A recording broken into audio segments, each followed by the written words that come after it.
And the president has been uncharacteristically quiet on the Twitter machine this morning. It may be out of respect for the Bush funeral, but with all eyes focused on this potential China trade deal, he may be not wanting to rattle the markets. Take, for example, what happened on Tuesday when he tweeted as a part of a series of 4 tweets this.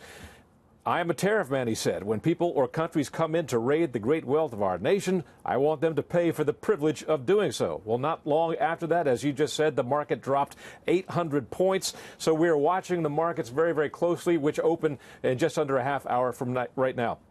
One good sign comes from the Chinese Foreign Ministry, the Commerce Department, I should say, which indicated today that both the U.S. and China have smooth communications and good cooperation with each other, and that China is, quote, full of confidence that an agreement can be reached within 90 days. Here's Gao Feng.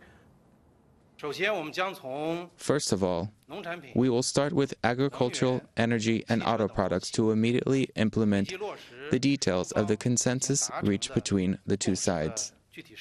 Then, in the next 90 days, we will refer to a clear timetable and roadmap and conduct negotiation on the issues of intellectual property rights protection, technology cooperation, market access, and trade balance, which are issues with mutual interests and demands.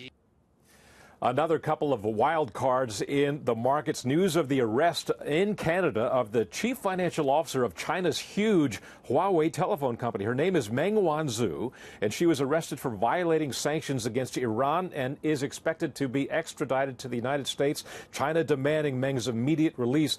The other wild card is the falling price of oil and OPEC's inability to come to a decision to cut oil production. We are not ready to cut our production, but Iran supports any decision made by OPEC members for managing the market.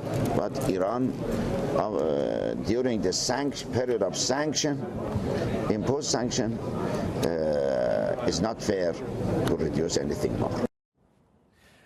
Some analysts have been predicting a cut of at least 1 million barrels a day. The president tweeting just 24 hours ago that he hopes OPEC holds on to oil production as it now is, that they don't cut production. He says the last thing the world wants to see is a rise in oil prices. Bill, back to you. Thank you, Doug. Good stuff there. Doug McKelway from the White House.